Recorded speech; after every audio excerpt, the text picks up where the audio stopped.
Guys यो चाहिँ new इयरको video हो। म चाहिँ नि मेरो बुढासँग घुम्न जाने भनेर मलाई बुढाले पसलमा लगेर हेर्नु न दिनभरि पसलमा राखेको। अनि उहाँ चाहिँ नि मजाले काम गरिरहनु भएको छ। म चाहिँ आफ्नो पसल छोडी उहाँसँग गएर अनि उहाँ चाहिँ काम गर्नुभयो। अनि उहाँ मोबाइल चलाएर बस्नुभयो अनि रिस उठेर लज्जा न्यू इयरको दिन पनि मलाई घुमाउनु भनेर मैले यसरी वाला इफेक्ट हालेर भिडियो बनाएँ। त्यसपछि चाहिँ अब मलाई फकाएर चटपट खुवाउन न्यू रोडको एकदम भाइरल ठाउँमा लानुभयो। अनि त्यसपछि अब बर्गर खाने भनेर अनि लानुभयो। त्यहाँ पनि उहाँको मैले भिडियो गरिदिएँ।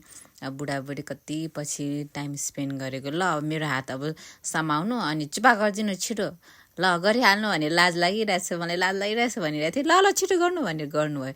अनि त्यसपछि बुढाबुढीको मैले सेल्फी खिचेँ, बर्गर खाएँ। अनि त्यसपछि कालभैरवमा गएर बत्ती दियो बाल्दै। अब अनि नयाँ वर्षहरूमा मेरो फ्यामिलीलाई हामी सबै परिवारलाई केही पनि नराम्रो सङ्कटहरू नलागोस् भगवान् कालभैरव बाबा भनेर मैले मजाले भगवान्लाई विस गरेँ। अनि मजाले यो बत्ती बालिदिएँ अनि भिडियो पनि मजाले क्लिप गरेँ।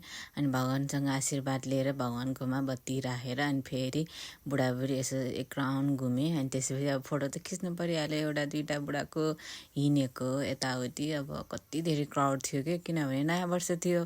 नयाँ वर्षमा पनि सबै मान्छेहरूलाई बल्ल बल्ल छुट्टी पाएको हुन्छ अनि घुम्नु मन लाग्छ, आफ्नो पर्व हो जे भए पनि।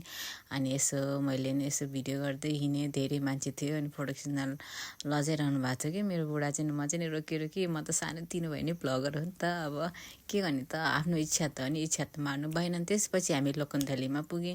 मजाले यो बिस्किट जात्रामा उता अबिर जात्रा गरेर आउनुभएको रहेछ। अनि यो बाजा ढिमे बजाएको देखेर कस्तो रमाइलो लाग्यो क्या। अनि त्यसपछि त्यहाँ एकछिन जाम भयो। अनि त्यतिखेरै मैले पनि मेरो स्वाट ब्यागबाट मोबाइल निकालेर मैले पनि यो भिडियो क्लिप गरिहालेँ।